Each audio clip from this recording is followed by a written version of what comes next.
We have a question over here. The question is for Phil, especially on the platforms. For all of us which are not part of the gang of four, recommend create planks, create platforms. What role do you think does an evangelist play to explain the platform? To give the example of Salesforce and their outlet. The way they influence the market far exceeds the size they have. Mark Benioff, with his role of evangelism, explaining the platform and reaching the wider audience, does a fantastic job explaining how Salesforce.com changes, that platform changes. So how much importance do you assign to the person, the evangelist who explains the platform, and how much do you assign it to the platform itself? It's an interesting question, and it sort of supports my theory that I've started a discussion, I haven't ended it. I haven't specifically addressed that in the book, but I do talk about the iconic nature of the leaders of the Gang of Four. Steve Jobs obviously recently passed, but it was Steve's company.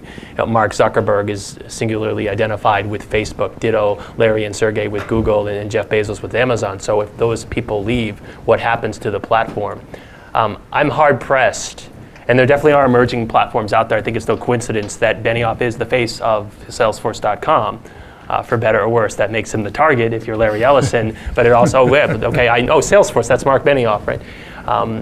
There are emerging platforms out there like Twitter and WordPress that don't have as public figures, but I'm hard pressed to think of too many powerful platforms these days without a figurehead, for lack of a better term. I go in the book, I talk about how when Rupert Murdoch bought MySpace, did anyone think that, now MySpace is saved? Right? Nothing against Rupert Murdoch, but is anyone really going to mistake him for another Mark Zuckerberg? So I do feel like you need to have people leading the charge, if you like, because I agree with everything that's been said so far. The platform is very dynamic. I think, to Sherik's point, you can lose people as a consumer arguably as quickly as you can lose people now as an enterprise system. So again, and this is where Adrian and I would have some very interesting discussions, I think B2C and B2B has been blurred, right? And then you even, the question before, I thought you said B2E, be an employee. So again, it's just this very different model, and the old IT model of a 2-year cycle and deployment and vendors and support, and just, it had to give. But my first book is called Why New Systems Fail.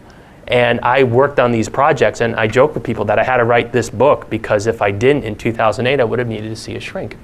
Because I kept working on these projects that were blowing up. And it's funny listening to Sherik talk, because I said to myself, even if I liked doing 2-year-long ERP or CRM projects, and I was getting kind of tired of it, this ship is kind of sailing, right? Because of open source and the cloud and SaaS. And how many hospitals or big organizations needed a payroll and accounting system? Not that many, right? So, I mean, is a company of 50 or 100 people going to spend $300,000 on an Oracle license?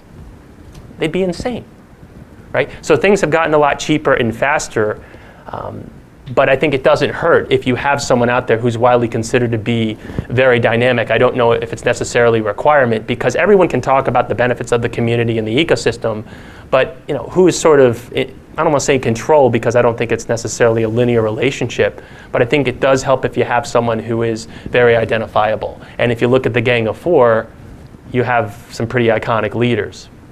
But isn't that true of any company life cycle, where you have someone who's identifiable and an entrepreneurial driver until the company becomes institutionalized? Well, sometimes that's been the case, but I'm hard pressed in some cases to think of the heads of certain companies. I mean, again, I'm not Rain Man, and you can always Google things, but certain leaders I think have had more success than others.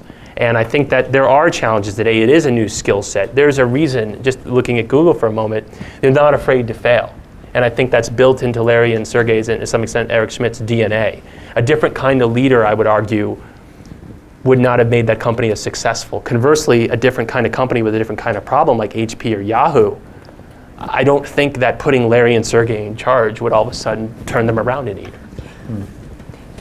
The difference I see today, it's really about speed, and I think, Sherik, you really, the speed at which you build that ecosystem and you get that that conglomeration of customers around what you're doing. The fact that you have to have these partners in place, you have to be able to serve that customer for life, I think it really speaks to, if you contrast that, for example, with Groupon. and where they're failing right now is they're not building out the platform. They're a one-off shop, they're saying, great, this is good, but all the Me Too's have come in. They haven't built that loyalty system and way for people to engage and say, I'm going to keep going back to Groupon because they're going to have the best partners, or they're going to have the best prices, and they're going to give me better. They're just starting now to give better prices to people who come back to their platform, but they're kind of late to the game now in that, and that's why I think they're struggling. So building out that ecosystem, getting that rolling very quickly is one of the very important foundations to success today.